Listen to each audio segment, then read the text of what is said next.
In the name of the Father, the Son, and the Spirit. Dear Lord, teach me the things that are important, to be generous with your gift, compassionate to God. Wait, tama po ba? Wait lang, nalimutan ko na yung prayer. Wait Patay lang po. ka.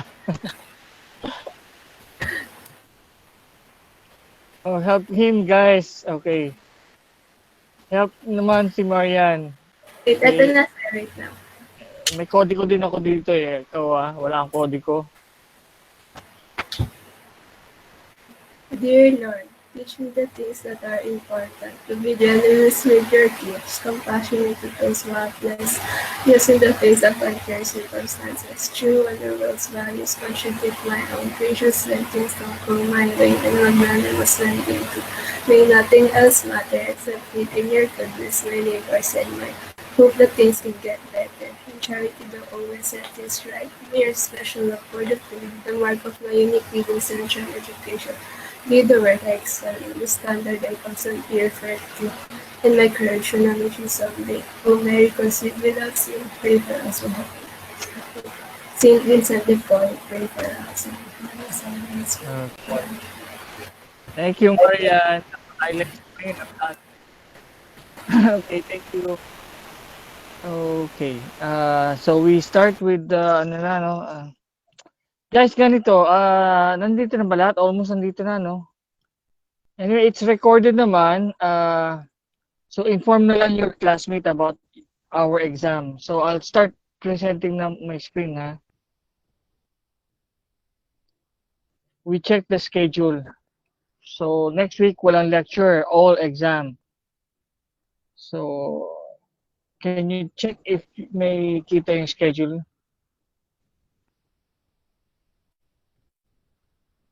Can you see my ano Facebook? Okay, Yes, can po. you see now, guys? Okay. We check the schedule, no? So this was posted by Dean Senyo kahapon, and I don't know kung may bago dito sa ito yung latest eh. I opened the latest. So ang schedule natin is where? Hold on I cannot see so many, oh. History of architecture. Where is that one? History of architecture 2. Ano pa pa iba? History of architecture 1. Ito, Friday, guys. So Friday remember Friday at 4 o'clock to 5:30,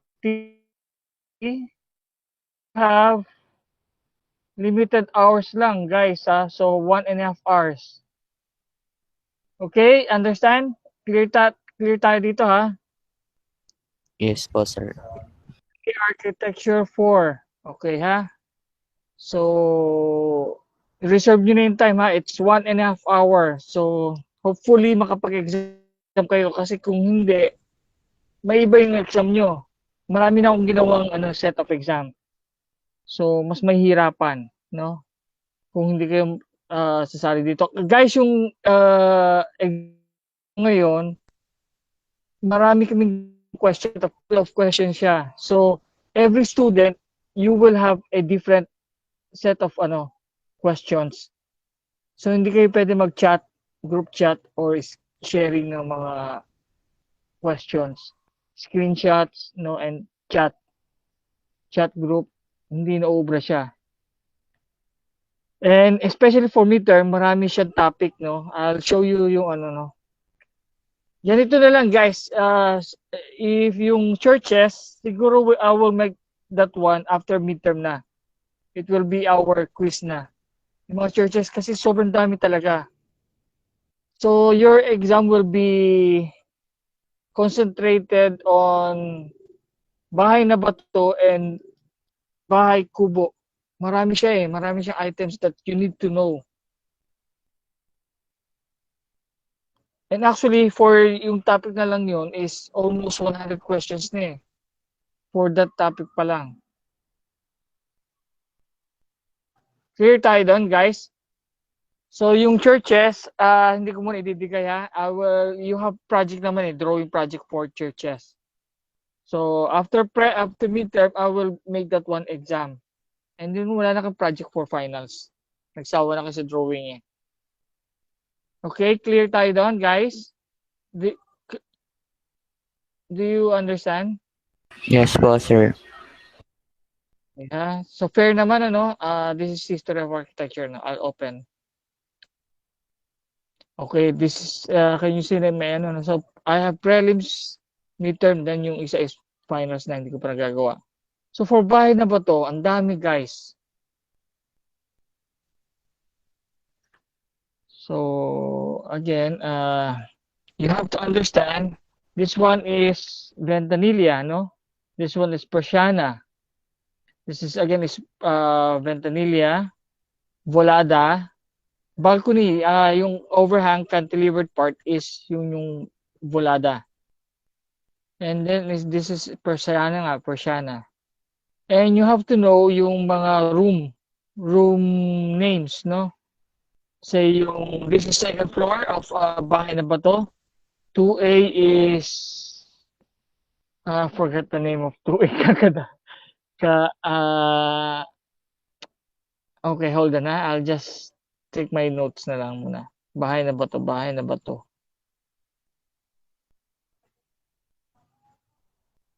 Imagine, bahay na bato, very complicated na yung design. Kasi we also need to understand yung mga bahay na bato. That is original Filipino architecture kasi. Okay, so again, this one. Okay, I have the terms here. Later, I'll show you the picture. This is Sagwan. Sagwan is yung sa ground floor. No, Sagwan. Sagwan is yung entrance, main entrance niya, no? Minsan mayroon silang, you have horses, yung mga carriage. So, it will enter your house. Para ito yung gate, no? Or vestibule in modern times. Or parang garahe na rin, actually. Kasi we don't have cars before, so ano lang, carriage with horses lang. So dito sila papasok. No, 1A. This is Sagwan. Vestibule for storage means of passage. Escalera is actually the stairs, no? Ito yung grand stairs to the second floor. So ito very elegant stair to, no? Escalera. And then Estresuelo is a mezzanine. So on the ground floor, you have a mezzanine. High ceiling siya, no, guys? So usually they put mezzanine for servants or yung office ng owner. Minsan they conduct office in their house, no? So they need an area inside the house. So mezzanine, they usually occupy the mezzanine. Okay, then kaida, after you use the stairs, immediately you will go to the kaida. Parang this is a sala or anti-sala. Anti-sala. Or before you enter the main living room, you have a anti-sala. Sala is living room, no, guys? You still follow, guys? No, you take note. This is recorded naman, so you can Then again, sala or yung iba, they call it, you have two kind of sala. You have the big sala, which is sala mayor, a very grand living room. Sala mayor yun usually, but general term is sala. So it is directly, translation is living room, where you entertain your guests, no? Mainly for guests lang to. Comedor is the dining room. You have matching type, guys, so you have English and translation. English and Spanish translation or Filipino translation. Kusina is again kitchen. Banguera is where it's an open shelf of bamboo slat used to drying plates in kusina. Dispensa is a pantry, no? It's adjacent to the kitchen where you dry your plates nga. Latrina, yung toilet, actually before we don't have water closet pa before. So it was the American who introduced water closet. So latrina ang tawag natin diyan. It's parang bowl. You collect the bowl, yung waste, and then you dispose yung human ano. So we call that one latrina or common. Then for the bathroom, we call it banyo, no? Banyo or paliguan in Tagalog. Banyo is Spanish, I think.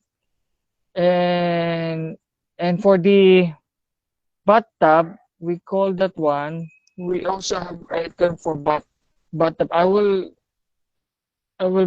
show you later sa bathtub. And azotea is actually para siyang a big balcony area, open area siya, where you dry your laundries or where rainwater is collected. Aljibe is water cistern, collecting the rainwater from the roof. Aljibe ang tawag dyan. And then cuarto is the bedroom. Cuarto. Estresuelo is the vault. And balcon is balcony, patio, courtyard, bataran, where you take bath, no? Paliguran. Actually, this is same with bataran is for bahay kubo to. No, but in bahay na bato, it's usually called banyo or paliguan. Okay, what else?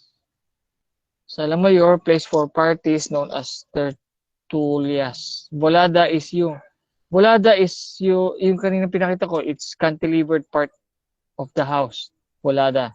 Hanging gallery. Ventanilla is the window. Before we don't have aircon, so we use ventanilla. Yung grills below the window, no? Ventanilla. Calado, pierced transom between the wall and the ceiling. Okay, so on the wall, on the upper side of the wall, you have holes, no? It pierced transom siya, no? To allow ventilation, no? To improve ventilation system in the house because we don't have air conditioning nga. Calado, we call that one calado. Baradillas are wooden balusters. Mediagua is yung canopy or shed sa roofing. I'll show you the bandejado is panels that decorated the walls, sidings. Saguan then it's all Quadra is for horse stable. No? Quadra is where you put your horses, no? Para siyang shelter for the horse. Stable, not table, stable. Malito, stable. And bodega is a storage on the ground floor. Okay, we go now to the floor plan. So bodega is 1B, 1C. Yes, 1C is also a bodega, no? And 1B is actually this is aljibe, yung collect the water, no? Before we don't have plumbing system. No, in Spanish time, it was introduced again by the Americans. So usually they collect water, no? They nag-give sila from the balloon or pump, deep well pump, and then or rainwater. They collect rainwater. So yung storage tank nila is they store in this room, aljibe. And 1E is where you put the horses. Okay, you follow? Any questions, guys? I hope you memorize or understand. Hello? Wala naman po, Follow? That sir. is this is ground floor, ha? And for second floor, 2A is what do we call again? 2A is kahit ako guys, nahirapan ako sa terms. Grabe. Kaida is the anteroom, no? Kaida. And 2B is the sala or the sala mayor.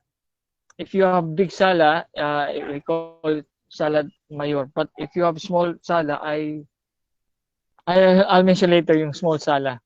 And 2C is bedrooms, no, yung kwarto. And 2D is the dining or what we call comedor. Comedor. Yes, comedor. And 2E is the kitchen, no? Kitchen is bigger than the, I don't know if this is scaled, but from this drawing, it's bigger, no? Yung kusina is so 3 times ang size of the bedroom, of the dining area. I don't know if it's correct.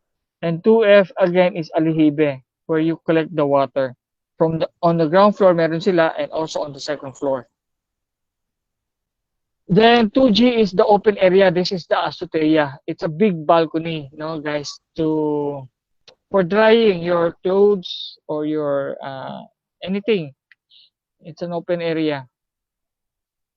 And yung again, okay, you need to know yung I have shown this. I have many links on your Facebook account. Try to visit that one during your exam. You can open notes, So one of the question is the tiles here. You just check the link that I provided. So these are my questions. So you have to check. I have link on your Facebook. You can open. And this is actually yung cantilevered part ng house, ng bahay na bato. So this is volada. Cantilevered siya. And ito yung guys yung walls na may butas-butas on the upper part. This is what we call calado, pierced transom between walls and ceiling. Calado. Again, this is what we call, anong tawag dito guys? Kung wala kang air conditioning, ang gamit dito is what? Ventanilla po. Okay, thank you. Okay, prepared na siya sa exam. And this is again what do we call this stair? Itong stair na to, what is this one? Yung grand stair is what we call Escalera po. yung ancestral. Escalera. Ganito rin yung sa mga grandparents house ko in Mindoro, ancestral house. So ganito commonly. But yung lower part, yung upper part is wood. That is escalera. But yung lower part, this is usually stone or marble. No, ganito din yung bahay namin sa Mindoro, yung ancestral house namin. So ganitong design. Ang tawag dyan is, I forgot the term. You have to know, guys.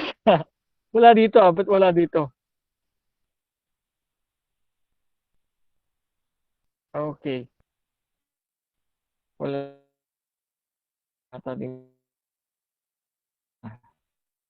So, first 3 step may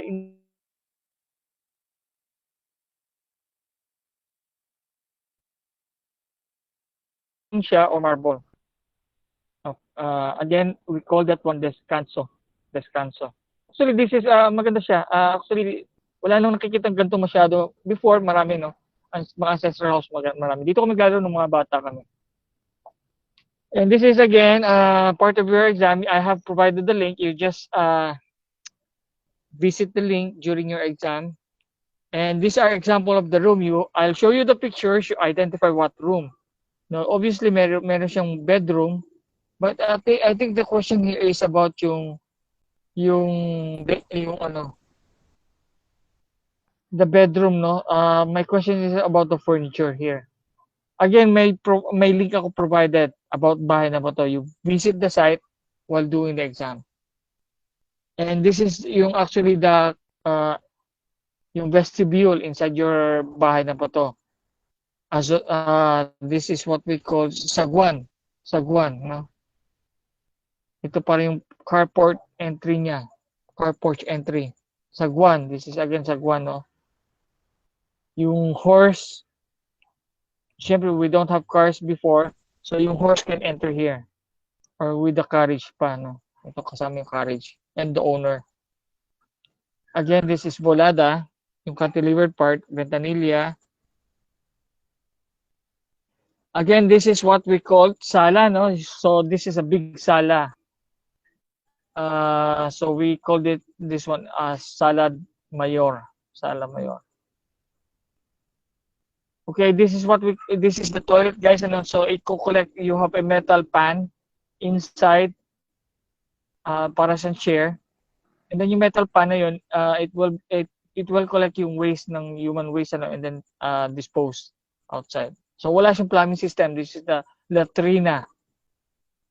And again, this is the escalera. For bedroom, what is the term for bedroom, guys? Kwarto. Review. Cuarto. Okay, very good. Dining.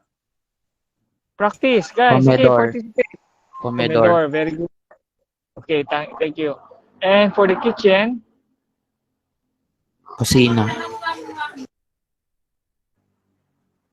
ba't isa lang nasagot? Sino to? Ang sipag niya, no? Hindi ko nakikita name. Sino yung sumasagot? Mukhang isa lang estudyante ko, ah. Sino yung sumasagot? Hindi ko nakikita yung pangalan, eh. Sorry, ha. What is your name? Reyes po, sir. Yes, first name. Carl Julius po. Okay. So this one is yung anti-sala, which is what we call kaida, no? Kaida. So after the stairs, yung first room that you enter is the kaida, anti-sala. So again, notice guys, again, yung upper part ng walls, you have yung kalado for ventilation purposes. Okay, this is another example of kaida, no? So from the escalera, stairs, meron siyang kaida. Anti-sala. Again, this is kaida. So again, yung plan of bahay na po is actually typical, no? Guys, common yung features niya. Until now, ginagamit natin to, no? We still design. For rich families, they prefer original Filipino bahay na bato. Ako, hindi pa nakagawa, guys. But my dream house siguro next time kapag nagkapera. So, this one is banggera. So, this is where you dry your dishes or yung kitchen utensils mo. This is, again, sala de mayor. No, and then you have ventanilla and this is just sala, small sala. This is small sala lang. And this is example of azotea. No, if you can dry your clothes. And parang balcony siya, big area for party, multi-purpose, open area. Bahay na po to again, bahay na po to. And then we have two styles of bahay na po to, no? Yung isa is geometrical, and then yung other one is floral. Yung geometrical is rectangular siya and very rough ang finish niya. Like ng floral, medyo feminine. Yun ang difference guys ng geometrical ng two types of bahay na po to. Medyo masculine yung masculine yung dating ng geometrical style. Yung floral style is medyo feminine nga. I'll show you later yung floral style. Again, this is the kitchen. So we call this one kusina. And this again is a bedroom, no? Kwarto. This is the floral, guys. Yung floral type of bahay na ba to? Medyo feminine dating niya. Okay, this is again is floral style. Malambot, no? And yung hindi siya masyadong yung lower part, I guess is hindi siya solid stone, no? May pagka-stone ng konti, pero hindi masyadong solid. And then this one is actually a wood, yung base niya, yung ground floor. So this is floral. This is geometrical style. Medyo solid nga na masculine. Okay, so the roofing is medyo agwa, no? Yung canopy. And yung cantilevered part is what we call volada. Dining is, what is the term for dining? Comedor. Okay, I think that is all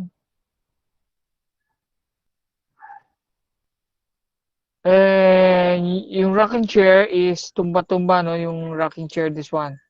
Tumba-tumba tawag natin. We have another term for tumba-tumba pa rin. But usually, yung mga lola and my parents, they call it tumba-tumba nga. This is a bedroom, kwarto. And this is actually the exterior picture of azotea. Sometimes you can, this is multi-purpose, not drying your clothes and for party exterior. If not training, Filipinos use this one for party, multi-purpose area. And I forgot the term for the bathtub. You have to check yung term ng bathtub. Actually, you can, it's easy to understand naman eh. You see the question, you choose the best answer. Multiple choice and matching type. Bathtub. And this is the altar or prayer room. Again, yung local term ng prayer room, I'll show you later lang. This is another picture of kusina and sala. Sala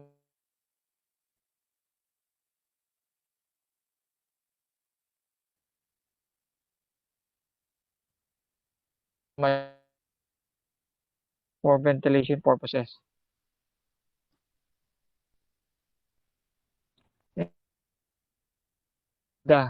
This is Kaida, picture of Kaida.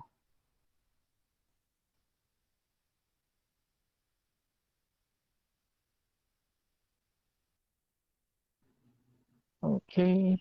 And this is on the ground floor, you have, syempre, bodega. Wala siyang purpose, but only storage for old furnitures or yung, marami siyang purpose. Again, this is parang bodega entrance. Yun lang. And then you need to know yung mga furnitures inside the bahay na bato, no? I have provided the link on your Facebook. Just visit na lang yung furnitures. Okay. Yun lang. And then yung bahay kubo, actually I've started na. So yung parts of bahay kubo, ito yung mga links for the, okay, I'll show you na. So we're done with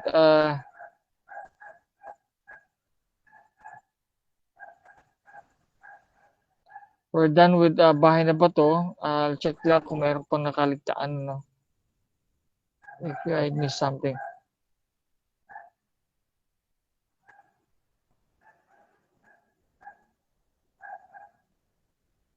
Okay, bulwagan is for bahay kubo. This bulwagan is for living room sa bahay kubo.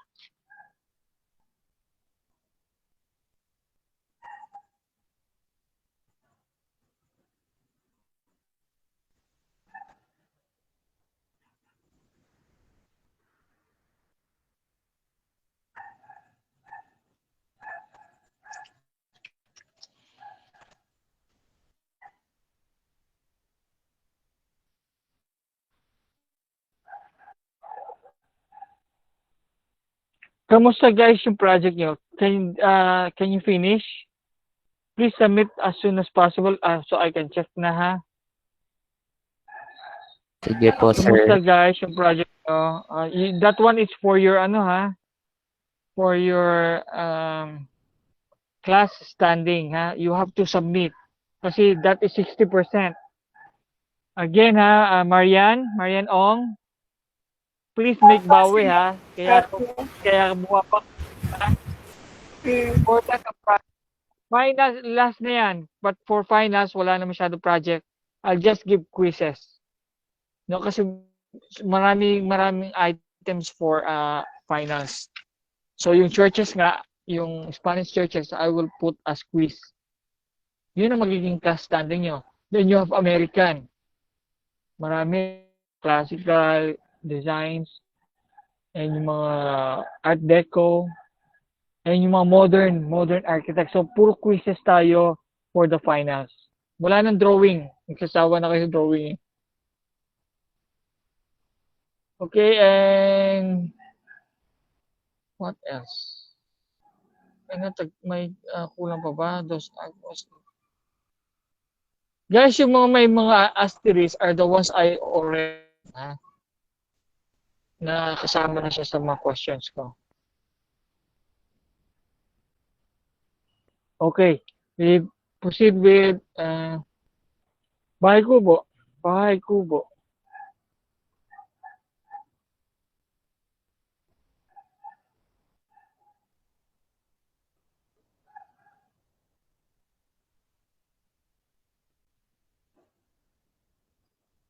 Nagaganto ba kayo guys, notes? Maganda tong notes na to eh. It's cloud. So kahit saan ka magpunta, it's automatic save. Mga notes, parang notebook. Bahay kubo. This one. So definition of bahay kubo, and these are the rooms for bahay kubo.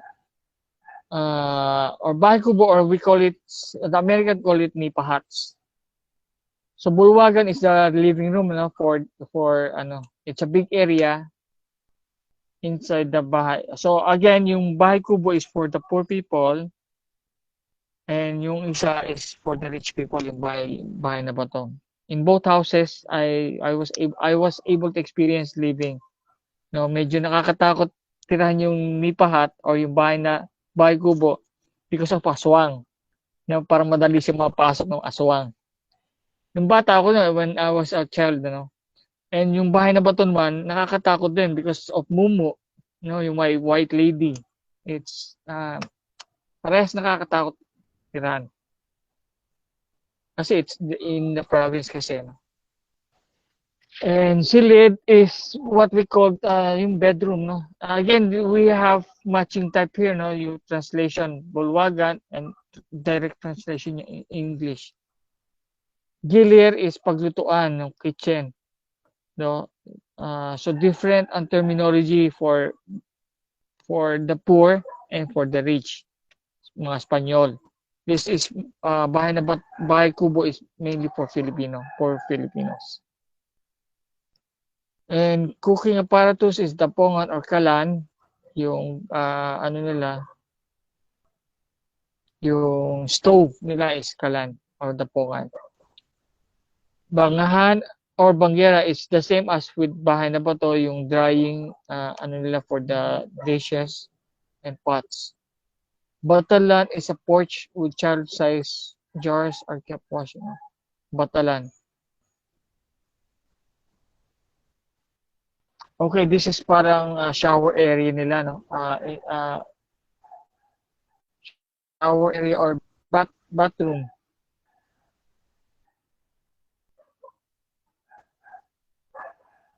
Silong is yung underside of the bahay kubo. It's elevated, so yung underside is they use it for storage or for the cattle or pigs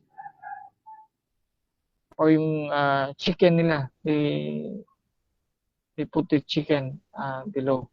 Kamalig or storehouse detached. Kamalig is a separate house, totally detached from the main house, from the bahay kubo. Yun, very few lang ang rooms ng bahay kubo because it's smaller than bahay na bato. So, mas konti ang dito. You need to memorize few lang, no? But yung elevation, I have drawing, and then you have to identify yung mga parts. No, tukod is yung post supporting the yung owning cover ng windows. Meron siyang tukod. You have medyo agwa in bahay na bato is fixed. Yung in bahay kubo, it's you can retract yung shade niya for the windows. Halipan or rat guard para hindi pumasok yung mga rats inside your house. Balcon, front porch, and yun na. And bubong, yung mga parts ng bubong, And the walls, yung halige, yung beam, poste, halige. And then yung beam is, I forgot the term, ano. I'll show you the graphics. Or I think I posted na on your Facebook na. Guys, again, you open it's open notes, yung Facebook. While making your exam, you can open your book.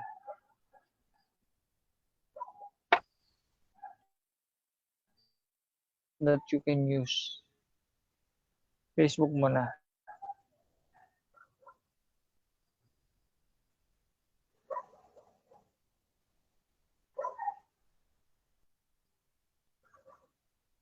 Okay, I'll show you the items where I got the question. So again, the churches will be after midterm na exam. This will be quizzes na lang siya. Kasi sobrang dami talaga. Mahirap pa kayo i-memorize. Yeah. Okay, so this one, Bahay Kubo, difference between Bahay Kubo and Bahay na Bato, no? I have some of my questions was taken from this presentation material. And again, guys, yung video, meron din kinuha sa video, no? You have to watch again the videos, no? Kasi nandun yung ibang questions. Okay, nasa may important? Okay, this one. For Bahay Kubo, again, this will be part of your exam. Yung parts of Bahay Kubo, yung tukod, halige, patukuran is yung beam. Upuan, halige again, and underside is what we call silong. Okay, some of the questions are taken from these slides.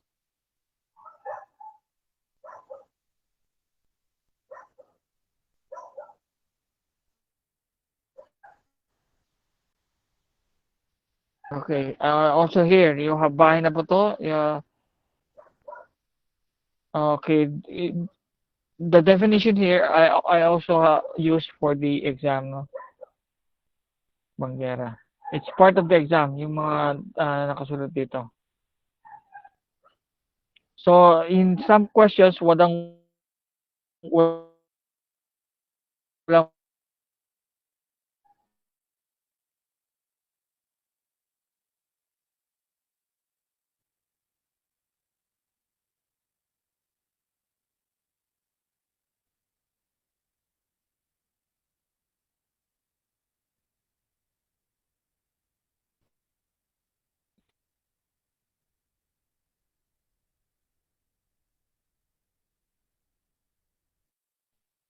no, kaya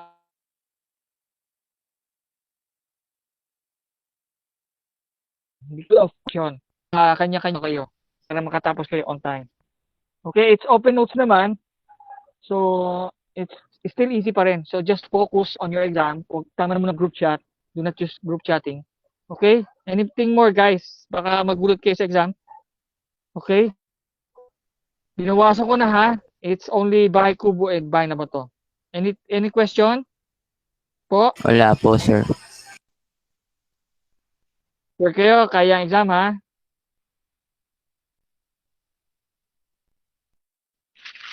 Kaya-kaya? Kakayanin? Walang babagsak, ha? Guys, importante yung project, ha? In case na you failed in exam, malaki pa rin po sa project, ha? You have to make good naman sa project. Galante naman sa grade, eh. Gandahan nyo lang, it's only one church.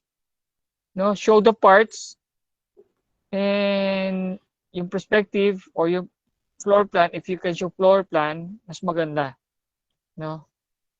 And select naman kayo ng magandang church, yung may mga buttress, yung say yung Ilocos, maganda Ilocos, yung Cathedral, Manila Cathedral, maganda siya. So, yun nga guys, yung mga famous churches naman and select the best view. Okay guys? So thank you for attending our review and good luck na lang sa exam next week, ha? Thank you po, Okay sir. po? Sir, Thank you po. Okay. Thank you. Thank you po.